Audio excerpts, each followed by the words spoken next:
Don't quit just because the first time doesn't work out. Don't quit just because the second time doesn't work out. Don't quit just because the third or fourth or fifth time doesn't work out.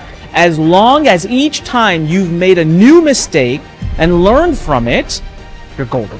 The next time will get closer and closer to your goal. But that's your decision. Is your dream worth it? Because the dreams that are the most worth it will be the toughest to make happen. And tough means you'll have to do them again and again.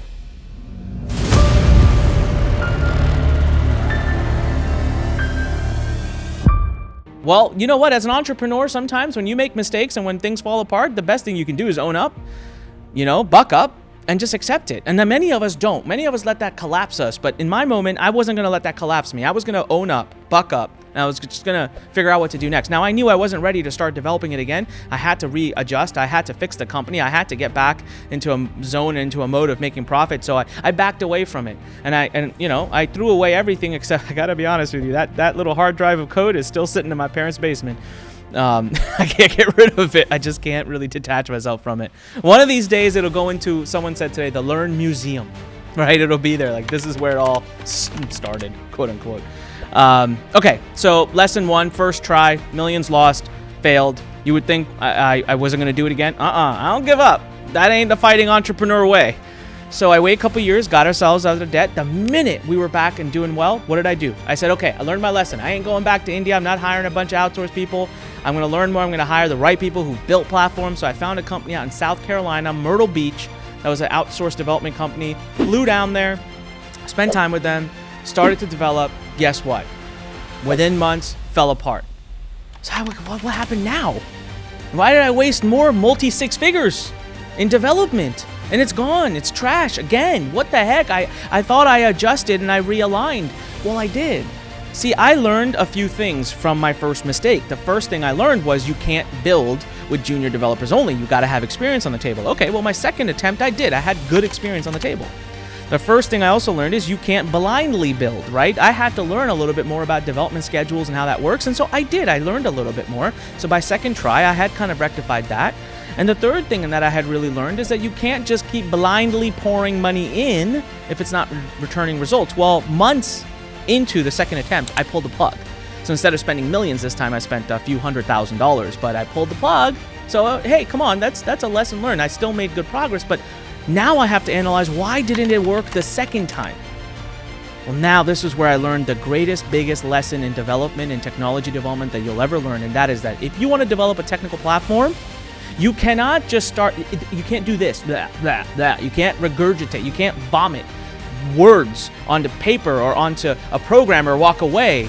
You can't do that. That's not how the process works. You need to spend 5 times the amount of time planning your tool, planning your technology before you start to even develop. I already hit rock bottom. It could get getting worse than this. I'm already in debt. I'm not making enough money. I have to make it. Then the business 14th, that's when I made it. And that's when I made the decision to learn a skill set. And the very first skill set, high income skill that I learned was copywriting, the ability to use my written words to sell, to market. So learning the art of copywriting, learning the art of communication, the art of closing changed my life. It's only after I learned that, then my business started to work. That's the distinction, because it doesn't matter what it is that you do. You may be thinking, well, here's my product, here's my service. I'm in the digital marketing business. I'm in the e-commerce business, right? I'm selling whatever product. I'm in the financial service. It doesn't matter. That's your product, that's your service. That's not your business. You are in the business of marketing that product or service. And unless and until you know how marketing works, how do you make an offer? How do you articulate your value to the marketplace? How do you communicate what it is that you offer in such a way that compels people that want to buy from you, that positions you as a leader, as an authority in the marketplace? When you know how to do that, then it doesn't really matter that much what it is that you sell. Yes, you need to know the business. You always want to know the business, but you will know what actually makes business go. You know what moves the needle. You know what actually creates revenue. Sales and marketing. When you know sales and marketing, you have an unfair advantage in the marketplace, period. Most businesses struggle because of lack of revenue, Why are they not making enough revenue? Why? Tell me. Because they don't have customers. Why don't they have customers? They don't know how to market.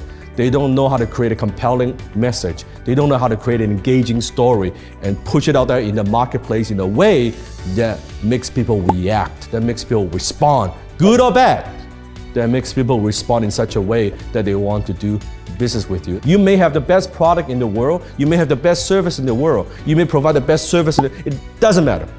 None of that matters if people don't know that you exist. Figured out how to come back from being bankrupt and put these things together to build something that a lot of people benefit from.